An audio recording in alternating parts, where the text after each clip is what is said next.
Tidak hanya fasilitas umum, warga Pulau Miangas mempertanyakan ditutupnya rute penerbangan ke Pulau Miangas.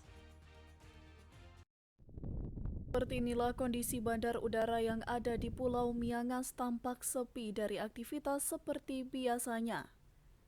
Diketahui rute penerbangan dari dan ke bandara udara yang ada di Pulau Miangas ditutup sejak COVID-19 melanda Indonesia tak terkecuali Kabupaten Talaut pada 2019 silam.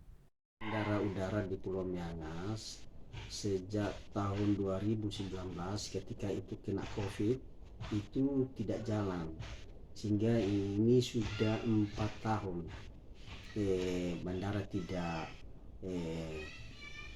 dibuka lagi. Tapi kemarin tadi malam saya dengan Bapak Ketua Sinode Gernika sempat nelpon dengan Pak Gubernur memohon kalau boleh ini bandara segera diaktifkan, kalau boleh sebulan sekali, supaya ini sangat membantu untuk masyarakat yang ada di Pulau Miangas ketika misalnya ada orang sakit atau ada yang pegawai-pegawai yang sangat mendapat panggilan mendadak, itu boleh layanan ini kita pergunakan.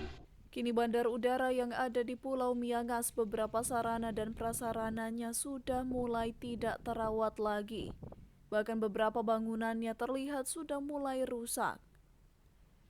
Pihak pemerintah kecamatan hanya bisa berharap perhatian pemerintah pusat dan provinsi untuk kembali membuka jalur penerbangan ke Pulau Miangas.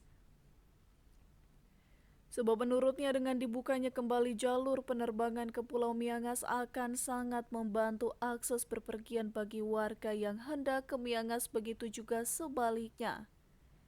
Tak hanya itu saja, ini akan membawa dampak yang baik dalam penerbangan ekonomi warga yang tinggal di Pulau Miangas.